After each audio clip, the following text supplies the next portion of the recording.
जय महाराष्ट्र मंडळी, कसे आहात सगळे? मजेत ना? तर पावसाळा विशेष भाग 5 मध्ये तुम्हा सगळ्यांचं स्वागत आहे. तर आज तुमची लाडकी मयुरी अगदी अशा आगळ्या वेगळ्या रेसिपी सोबत आली आहे. ती म्हणजे तांदळाची भजी. हो हो, तांदळाची भजी. ह्या आधी कधी ऐकली नसेल ना, म्हणूनच ही खास रेसिपी तुमच्यासाठी घेऊन आली आहे. अगदी फक्त 1 वाटी तांदळापासून तुम्ही मस्त अशी हे बघा कुरकुरीत भजी बनवू शकता, जी की बनवायला अगदी सोपी, कमी वेळात कमी साहित्यात होते. आणि हे बघा, आवाज तर ऐका आणि दिसायला बघा गुलगुलीत, आणि आवाज सुद्धा मस्त येतो, ऐका हा. हे बघा, बाहेरून कुरकुरीत, आतून मस्त अशी जाळीदार आणि खायला असली भन्नाट लागते ना राव. तुम्ही रोज बनवाल इतकी छान लागते. आणि आता बाहेर मस्त पाऊस पडतोय, म्हणून आजची खास रेसिपी तुमच्यासाठी. तर चला, मस्त मी ऑलरेडी भजी बनवलेली आहे, तांदळाची कुरकुरीत भजी. कशी बनवायची तुमच्यासोबत रेसिपी शेअर करते. तर मंडळी, तांदळाची खुसखुशीत अशी भजी बनवण्यासाठी, ज्याला तुम्ही चावल के पकोडे सुद्धा म्हणू शकता, ते बनवण्यासाठी ना, हे बघा, मी आपले नॉर्मल जे आपण तांदूळ भात करतो ना, ते तांदूळ घेतलेले आहेत. मस्त असे 3 ते 4 तास भिजत घातलेले आहेत. आता काय करायचं, आणि तांदूळ भिजत घालताना ना स्वच्छ धुवायचे 2 पाण्याने आणि मग भिजत घालायचे. आणि आता सुद्धा भिजत घातल्यानंतर ना मी मस्त अजून एका पाण्याने वॉश करणार आहे. आणि मी ह्याच्यातलं सगळं पाणी काढून ना मिक्सरच्या भांड्यात आपल्याला ट्रान्सफर करून वाटून घ्यायचंय. हे बघा, तांदळातलं सगळं पाणी इथून काढलं ना की आता हे तांदूळ आपल्याला मिक्सरच्या भांड्यात ट्रान्सफर करून घ्यायचे. तुम्ही जास्त वेळ भिजत घातले तरी देखील चालतील, काहीच हरकत नाही. आता हे सगळे तांदूळ ट्रान्सफर केले ना की एकदाच पाणी ओतायचं नाहीये, अगदी थोडंसं पाणी ओतून ना आपण इडली डोशाचं बॅटर कसं बनवतो अगदी त्या कन्सिस्टन्सीमध्ये एकदम बारीक वाटून घ्यायचंय आपल्याला. हे बघा, मस्त असं आपले ना तांदूळ वाटून झालेले आहे. थोडं थोडं पाणी टाकून ना अशा कन्सिस्टन्सीचं वाटून घ्यायचंय. तुम्हाला आता हे पातळ वाटत असेल, पण ह्यामध्ये अजून एक साहित्य जाणार आहे, ते म्हणजे उकडलेले बटाटे. ते इथे मी 1 वाटी तांदळासाठी ना इथे 3 छोटी छोटी बटाटी उकडून साल काढून घेतलेत. आता ही बटाटी ना अशीच त्या बॅटरमध्ये न टाकता, हे बघा, अशा हाताने चुरून ना मिक्सरच्या भांड्यात टाकायचेत आपल्याला, ज्याच्यात आपण तांदूळ वाटून घेतले. आणि हे सुद्धा थोडं थोडं पाणी टाकून ना आपल्याला बारीक एकदम अशी स्मूथ पेस्ट करून घ्यायची आहे.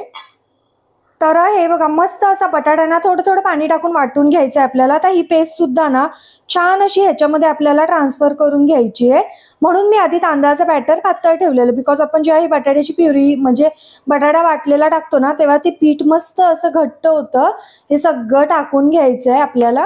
आता आपल्या तांदळाचं आणि बटाट्याचं जे बॅटर आहे ना, ते मिक्स करण्याआधी काय करायचं, त्यामध्ये बाकीचे जिन्नस सुद्धा ऍड करून घ्यायचे. आपल्याला चवीपुरतं मीठ ऍड करायचंय. त्याचसोबत इथे मी 2 ते 3 हिरवी मिरची मस्त अशी बारीक चिरून घेतली आहे. भरपूर अशी हिरवी गार कोथिंबीर, त्याचसोबत कच्चं जिरं घेतलेलं आहे मी अर्धा चमचा, ते सुद्धा ऍड करायचंय. तुम्हाला ओवा आवडत असेल ना, तुम्ही ओवा सुद्धा टाकू शकता. आणि हे बॅटर आता मस्त तुम्ही हाताने मिक्स करू शकता, किंवा असं ह्याने पण काटा चमचा कशाने सुद्धा मिक्स करू शकता. माझ्या हाताला थोडंसं लागलंय, त्यामुळे ते हाताला चुरचुरायला लागलंय, म्हणून मी आता ह्याने मिक्स करतेय. व्यवस्थित सगळं मिक्स करायचं एकदम असं. आणि हे बघा, आता बॅटरची तुम्ही कन्सिस्टन्सी बघू शकता.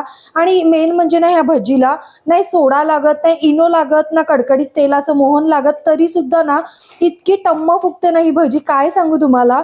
हे बघा, आपण ह्याच्यामध्येच नाही सोडा टाकलाय, ना इनो, काहीच नाही, फक्त जे काही नॉर्मल घरात साहित्य असतं ते हे बघा. आता हे व्यवस्थित असं मिक्स झालं ना, एक बाजूला तेल तापत ठेवायचं आणि बॅटर फक्त 5 मिनिटं बाजूला ठेवून छान अशी गोल गोल भजी काढून घ्यायची होती.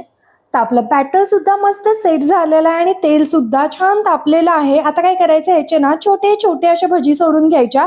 आपण मुगडाळीची किंवा चणाडाळीची कशी गोल गोल भजी सोडतो, अगदी तशी छोट्या छोट्या सोडायच्या, जास्त पण मोठ्या नाही सोडायच्या.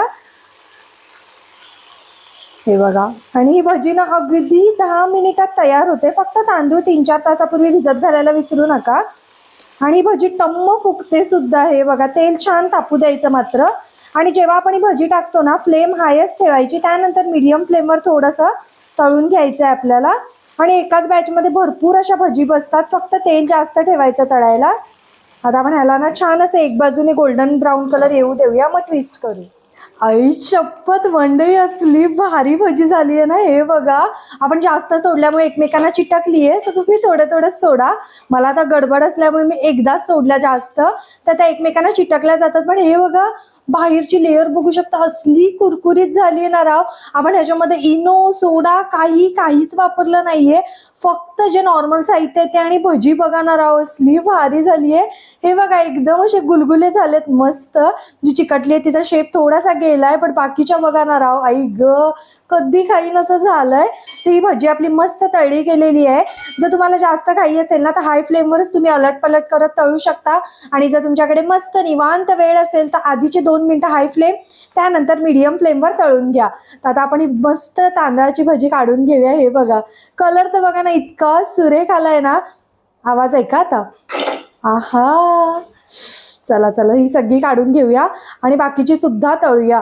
जर घरात कोण पाहुणे येणार असतील ना तर मस्त तांदूळ भिजत घालायचे आणि छान अशी कुरकुरीत भजी करायची. ना जास्त वेळ लागत ना जास्त साहित्य, आणि चवीला सुद्धा भन्नाट लागते. तर आपली पहिली बॅच तर रेडी आहे, आपण बाकीच्या सुद्धा भजी अशाच पटापट काढून सर्व करून घेऊया. तर मंडळी अगदी कमी वेळात आणि कमी साहित्यात छान अशा आपल्या तांदळाची कुरकुरीत भजी तयार आहे. आणि बघू शकता कसली भन्नाट दिसते राव. फक्त 1 वाटी तांदळापासून तुम्ही इतकी सगळी भजी तयार करू शकता. तरी मी थोडी मोठी मोठी सोडली, तुम्ही अजून लहान सोडला ना अजून जास्त क्वांटिटीमध्ये बनवू शकता. पण लुक ॲट दिस यार, कसलं भारी दिसतंय. मी तुम्हाला एक तोडून दाखवते आणि याचा आवाज ऐका पहिले तुम्ही. हे बघा, ऐकला ना, सोडा ना इनो ना काहीच. आणि आता एक तोडून सुद्धा दाखवते, आवाज. आणि हे बघा हातून मस्त पोकळ, हे बघा जाळीदार आणि बाहेरून कुरकुरीत. एकदा नक्की बनवून बघा तुम्ही, आणि खायला सुद्धा खूप छान लागते. आणि व्हिडिओ आवडला तर एक लाईक करा, चॅनलला सबस्क्राईब करा. भेटत राहीन अशाच नवनवीन व्हिडिओ सोबत. टिल देन बाय गाईज, खात राहा, मजेत राहा.